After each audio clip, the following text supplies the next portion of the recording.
نحمده ونصلي ونسلم على رسوله الكريم اما بعد فاعوذ بالله من الشیطان الرجیم بسم اللہ الرحمن الرحیم السلام علیکم ورحمۃ اللہ تعالی وبرکاتہ۔ میں وہ اختر الفاظ نقشبندی امید کرتا ہوں کہ تمام احباب بخیر ہوں گے۔ اللہ تعالیٰ ہم تمام پر اپنا کرم و فضل فرمائے۔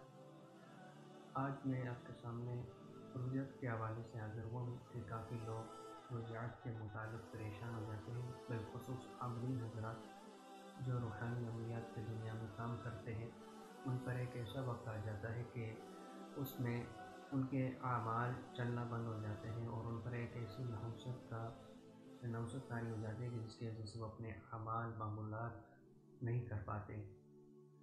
تو سب سے پہلے تو ہم رجعت کی تعریف کو سمجھ لیں کہ آیا رجعت کیا ہے۔ رجعت کی جو تعریف آپ نے پڑھی ہوگی کتب عملیات میں، بہت ساری جگہ میں اس کی تعریف ملتی ہے۔ رجعت اصل میں اس کا جو معنی ہے وہ رجع سے نکلا ہے۔ رجعت رجع سے نکلا ہے، جس کا مطلب ہے پلٹنا۔ اپنے کوئی کسی کے لیے عمل کر رہا ہے تو وہ عمل اس پر پلٹ جانا، اس کو رجعت کہتے ہیں۔ اصل میں ایک معنی اس کا یہ ہے کہ مثال کے طور پر اگر کسی نے کسی کے لیے تسخیر کا عمل کیا ہے تو اب اس نے کوئی عامل نے کوئی غلطی کر لی، خطا کر لی، جس کی وجہ سے اس کی وہ محنت پلٹ کر اس پر لگ جاتی ہے۔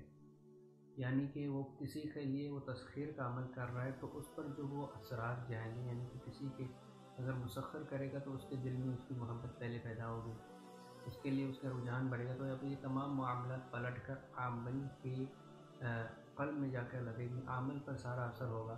یعنی کہ اب یہ الٹا یہی عامل اس پر وہ مائل ہونے لگے گا۔ تو رجعت کا ایک معنی یہ ہے کہ مثال، اور دوسری مثال کے طور پر کسی نے کسی کا جادو کی کاٹ کی، اب وہ اس کی جادو کاٹ کر رہا ہے عمل، اور یہاں پہ اس نے کوئی خطا کر لی کہ تمام جادو اس پر پلٹ کر آ جائے۔ تو اسی طرح بہت سارے اس کے مثال بن جاتے ہیں، اور یہ رجعت یعنی کسی عمل کا پلٹنا۔ اور اس کی دوسری تعریف جو آپ نے کبھی بھی، میں یہ سمجھتا ہوں کہ آپ کو یہ تعریف آج تک کسی نے نہیں بتائی ہوگی، نہ ہی آپ نے کئی کتابوں میں پڑھی ہوگی، کہ عامل پر ایک ایسا وقت آنا، رجعت کی دوسری تعریف عامل پر ایک ایسا وقت آنا کہ جس کی وجہ سے کوئی ایسی پریشانی کا آنا کہ جس کی وجہ سے عامل کے خطا اور اس کے گناہ معاف ہو۔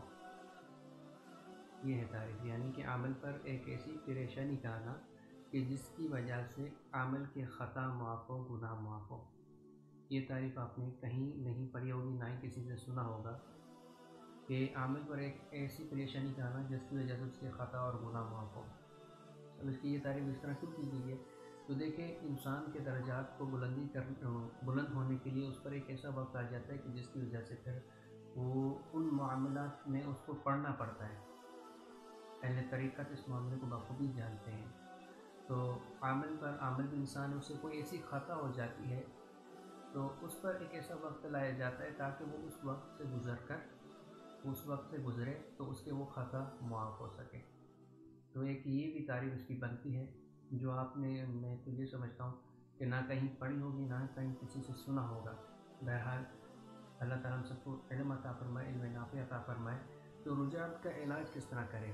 عامل کافی پریشان ہو جاتے ہیں، بالخصوص ابتدائی عامل جو روحانیت میں ابھی قدم رکھتے ہیں، ان سے کوئی خطا ہو جاتی ہے اور پھر وہ ان کے اندر سستی کا آنا، قائلی کا آنا، کسی عمل پر دل نہ لگنا، تو یہ تمام رجعت کی علامت ہوتے ہیں۔ تو اس کو ختم کس طرح کیا جائے؟ اس کا بہترین حل بالکل آسان عمل ہے، 7 دن یہ عمل کرنا ہے، اور انشاءاللہ تعالیٰ 7 دن میں آپ کو یہ رزلٹ ملے گا۔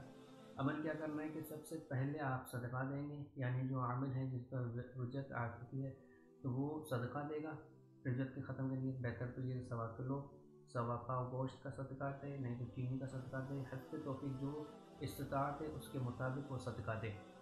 اس کے بعد عامل کو کیا کرنا ہے؟ اس کے بعد عامل کو مغرب کی نماز کے بعد سورہ عبس و تولی کو 11 مرتبہ پڑھنا ہے، اول آخر درود شریف 7 مرتبہ۔ درود تنجینا بہتر ہے، پڑھ لیا جائے، اول آخر درود تنجینا 7 مرتبہ، 11 مرتبہ سورہ عبس کو پڑھنا ہے، اور اپنے سامنے گلاس میں تھوڑا سا پانی رکھ لیں، اس پر دم کر لیں۔ اس کے بعد پانی عمل کے بعد، اب عامل نے عمل کر لیا، دم کر لیا، اب کیا کرے عامل؟ اب چند لمحے کے لیے آنکھیں بند کر کے مراقبہ کرے کہ اس کے اندر جو نحوست آ چکی ہے، جو رجحان متاثر ہو چکا ہے وہ یہ تصور کرے کہ اس سورہ مبارکہ کی برکت سے وہ تمام چیزیں ظاہر ہو رہی ہیں، ختم ہو رہی ہیں، اس کے بعد اس پانی پر دوبارہ دم کرے اور وہ پانی پی لے۔ اس عمل کو مسلسل 7 دن تک کریں انشاءاللہ تعالیٰ۔ 7 دن آپ تیسرے دن ہی اس کا رزلٹ ملنا شروع ہو جاتا ہے انشاءاللہ تعالیٰ۔ 7ویں دن مکمل اس کا خاتمہ ہو جائے گا۔